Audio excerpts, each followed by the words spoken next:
everybody. Welcome back to our online video blog here at Structure M. Again, it's me. I'm Holly, and I'm here with our CEO, Bruce Stell. So glad you could join us again this week. I am excited because we're talking about online reputation this month. So if it's okay with you, I'd like to go ahead and jump into some questions, if that's cool. Yeah. Awesome. So my first question is, what is the best way to monitor your online reputation? I know you kind of touched on it last week, but maybe break it down for us again. The last thing you want to do is find a review that was left 6 months ago that's scathing and people have read and you did not know about it. And so, like I said last time, making sure you claim and you own your online reputation, all those different sites that you can, because a lot of them send you alerts when a new review gets left. I gave you the tip of setting up a Google alert. So a Google alert, you can put your company name in and they'll send you emails when your business is mentioned online.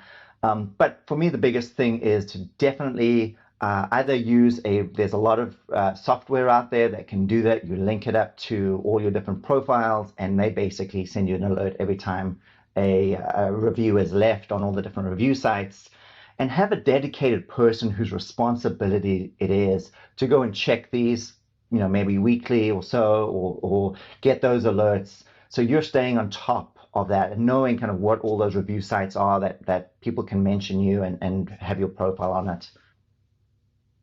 That's really good. Well, let me ask you this, because this would be like the follow-up. So what are some tips for handling bad reviews? Like, what do you do? It's not if, it's when. You're gonna get a bad review sometime in your history because that's just kind of the world we live in. You cannot control what other people kind of go through from a place of having a bad day and taking out on you, and no matter what you've done, they just can't be happy. And so offense is the best defense, as I always say, making sure you have a good reputation so that when a bad review comes, it's not such a scathing issue. It's not such a sore thumb. But when you do get a bad review, what do? So first and foremost is know your audience. And what I mean by that is seldomly you're actually, you're not really responding to the person. You've either tried to deal with them before, you've spoken to them on the phone if they're a customer, they're just not happy. So know that your audience is not them. It's everybody else who's going to read that review down the line. They're looking to see, how did you handle this? How did you respond? That's your audience, not the single person who left your review. So you want to come across professionally, clear, non-confrontational. You want to state your side clearly and really trying to come up with a win-win. You're wanting people to say, okay, everyone makes mistakes, but look, they really are trying here. They're trying to rectify the situation, or this is what the case is.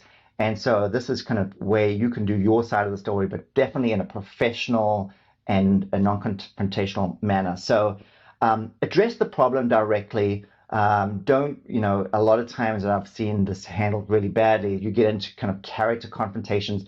Just be very factual, state the facts. Let them know what you're going to do about it. So keep the response brief, polite. What happened? What are you going to do about it? And then try and de-escalate that and take that conversation offline.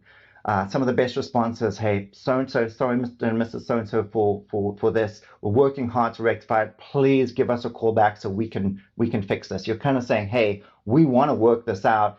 I just don't want to go in a shouting match and kind of, you're wrong here, and they respond, and it gets ugly fast. So you want to de-escalate and kind of take it offline in a professional manner that shows people that you're willing to work and come to the table to get a good solution and make sure that it's amicably sorted out. Those are all great tips. I love that what you said about really trying to make it a win-win for everybody, because when you have a bad experience, you're not the happiest person. So really trying to appeal to them in the most professional way, and making it a win for both of you in the end is. And I love that you also mentioned that they aren't your specific audience that is reading it. I mean, they may have left the review, but the people that are reading the reviews are the audience that you care about. So really what you write is so important in how you respond. And I loved that you mentioned that. So thank you so much, Bruce. Those are some great tips for handling online reviews. And so we will meet again next week to keep continuing this conversation about online reputation management. Thank you guys so much for watching. We'll see you next week.